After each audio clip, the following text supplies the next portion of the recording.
ये थे रवि जी। बाकी चीजों पे तो बात हुई भी है, कुछ चीजें उनकी अलग थी।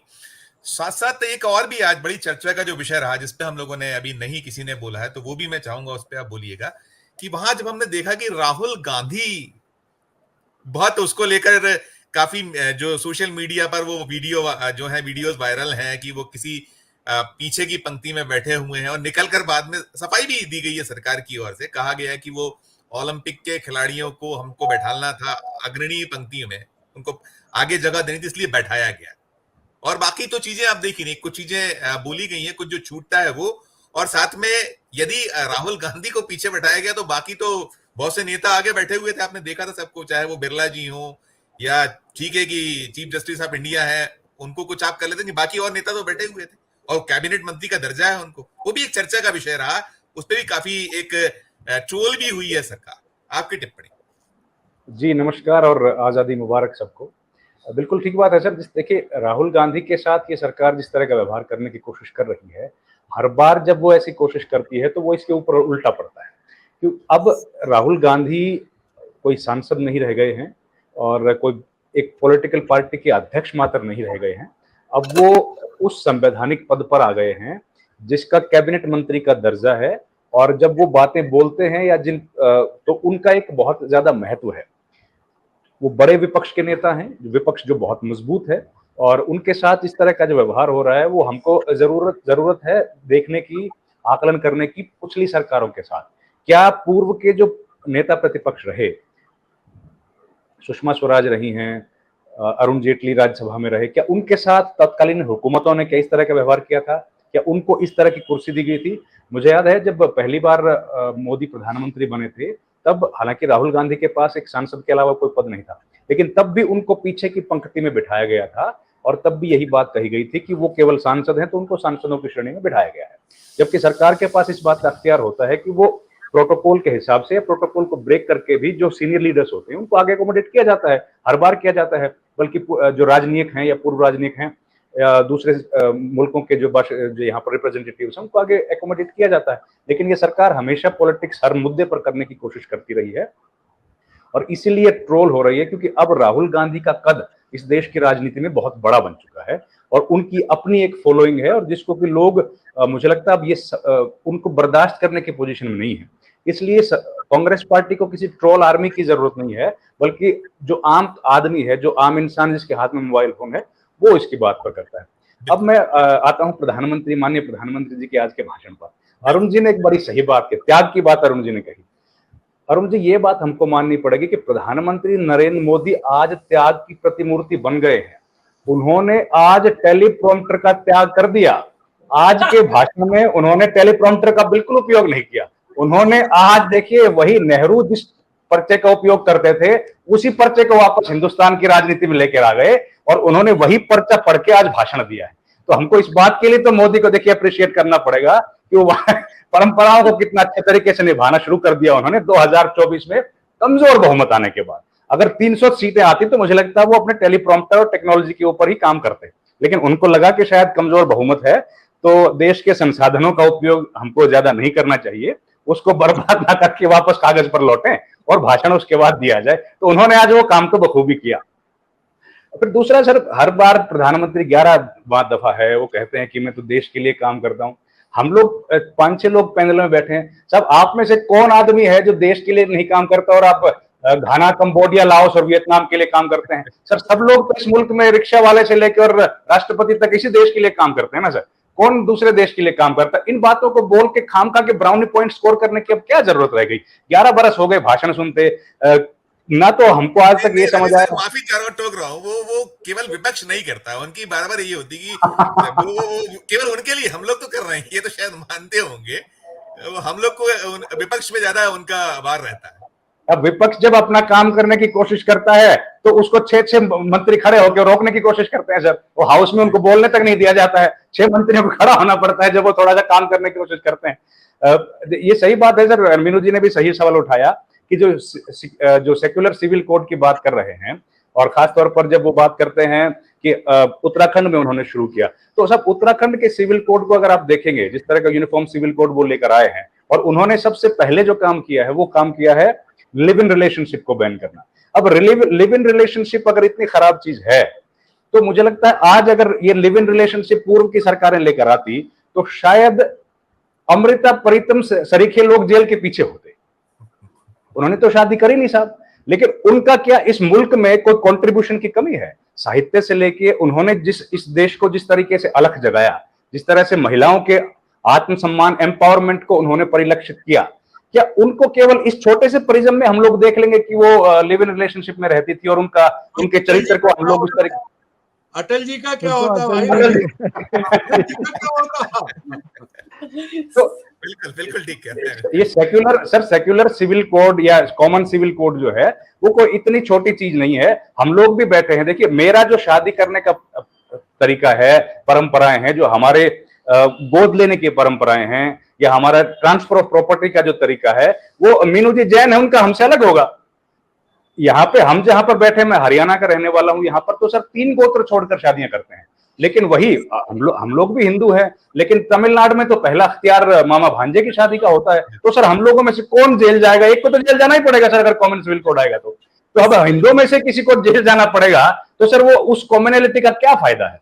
और जहां तक शादियों का सवाल है, शादियों में भारत का संविधान, भारत का जो फैमिली लॉ है, उसमें स्पिंडर रिलेशनशिप की बात की गई है सर। स्पिंडर रिलेशनशिप है कि जब आप एक गोत्र के हिसाब से आप शादियां नहीं कर सकते हो, लेकिन तमिलनाडु में वो लागू नहीं होता है। और हमारी जो ट्राइबल जो सिस्टम है उसको बचाने के लिए संविधान के भीतर ये प्रावधान किया गया है कि हम लोग अपने जो ट्राइबल कानून है, जो परंपराएं हैं, जो बरसों से सदियों से चली आ रही है, हम उनको प्रोटेक्ट कर सकते हैं। तो क्या एक झटके में उन सबको खत्म कर दिया जाएगा क्या?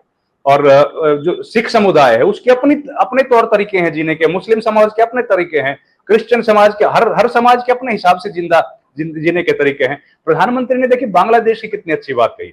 प्रधानमंत्री ने कहा कि वहां पर हम लोगों को और थोड़ा सा सेंसिटिव होने की जरूरत है। लेकिन प्रधानमंत्री बांग्लादेश की बात करके सदन में लोकसभा का चुनाव नहीं जीते थे, वो बांग्लादेश के उन घुसपैठियों की बात करके चुनाव जीते थे, जो आसाम में उनको जिनकी संख्या तक पता थी। जब विपक्ष में प्रधानमंत्री थे तब उनको संख्या भी पता थी, उनको यह भी पता था कि कौन से जिले में आसाम के ज्यादा है, उनको इस बात का भी पता था कि बांग्लादेश से जो आए हैं वो बंगाल में कितने, वेस्ट बंगाल में कितने लोग हैं, वो दिल्ली में कितने लोग हैं।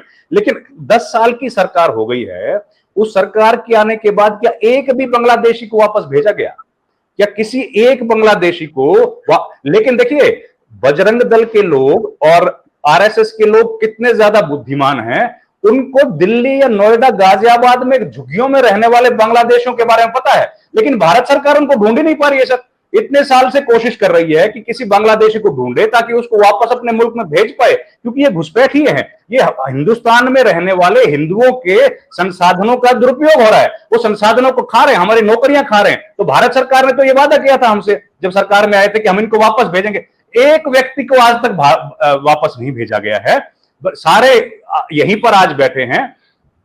एक और बात मैं कहूंगा, महिला सुरक्षा की मीनू जी ने भी बात कही है। देखिए महिला सुरक्षा के लिए सबसे ज्यादा ह्यू एंड क्राई हम कहें तो तब हुई जब निर्भया का कांड हुआ था। निर्भया कांड के बाद सरकार प्रधानमंत्री नरेंद्र मोदी की आई और उस वक्त पर जब सरकार आई तो एक निर्भया का एक अलग से फंड बनाया गया था।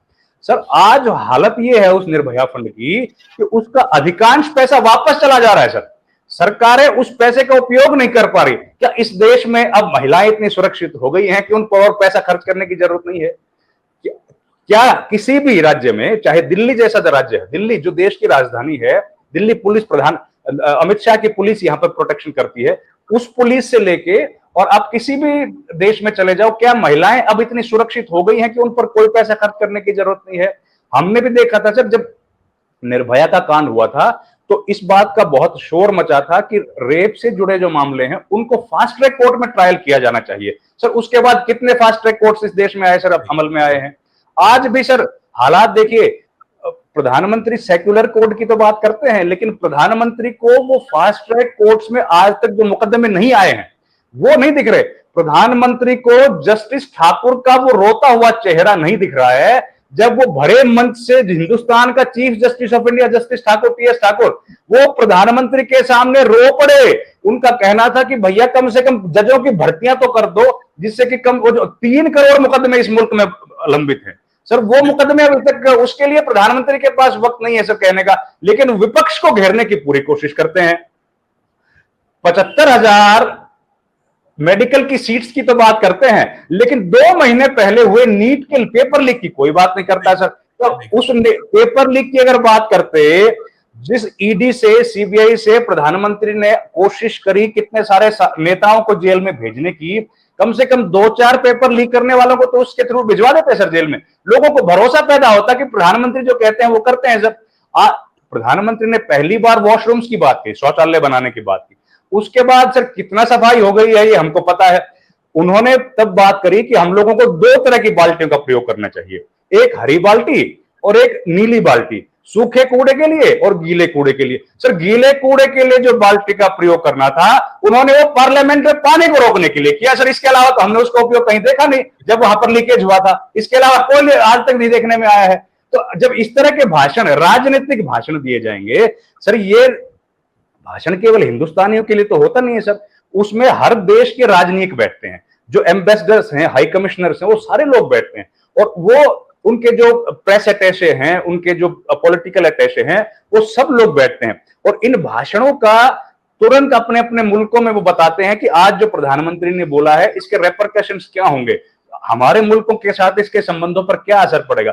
सर जब आप उन कंट्रीज के रिप्रेजेंटेटिव्स के सामने हिंदुस्तान के नेताओं को भ्रष्टाचार, परिवारवाद जैसी बातें करते हैं, तो सर इसमें कितना छाती किसी हिंदुस्तानी की चौड़ी होती होगी, इसमें कितनी कॉलर उठाने की हमको बात है। ये आप सब लोग वरिष्ठ हैं सर, हम लोग सब जानते हैं। एक और बात मैं कहूंगा सर, प्रधानमंत्री हमेशा भ्रष्टाचार की बात करते हैं, हमेशा भ्रष्टाचार की बात करते हैं कि भ्रष्टाचार जो है वो चरम सीमा पर था। प्रधानमंत्री ने आने के बाद सर 2G, कोल, CWG और वाड्रा, ये 4 ऐसे मुद्दे थे जिनको लेकर प्रधानमंत्री सरकार में हुकूमत बनाने में कामयाब रहे।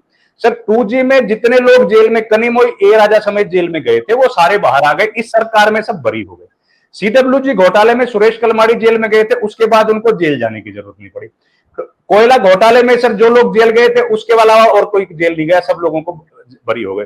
आखिरी का बात वाड्रा के ऊपर ईडी से लेकर हरियाणा की सरकार ने ढींगरा आयोग बनाया, राजस्थान की सरकार ने एक आयोग बनाया, वसुंधरा की सरकार से अशोक गहलोत की सरकार से भजनलाल शर्मा की सरकार आ गई, लेकिन साहब रॉबर्ट वाड्रा जेल ही नहीं जा रहे। सर हमारा जिस व्यक्ति ने इतना पैसा लूट लिया, कम से कम 2 दिन तक तो जेल जाना ही चाहिए सर उसको। अगर इस तरह के भाषण प्रधानमंत्री देते हैं और उसके बाद उसमें से कुछ भी सही साबित नहीं होता है, तो सर उम्मीद तो लोगों की टूटती है।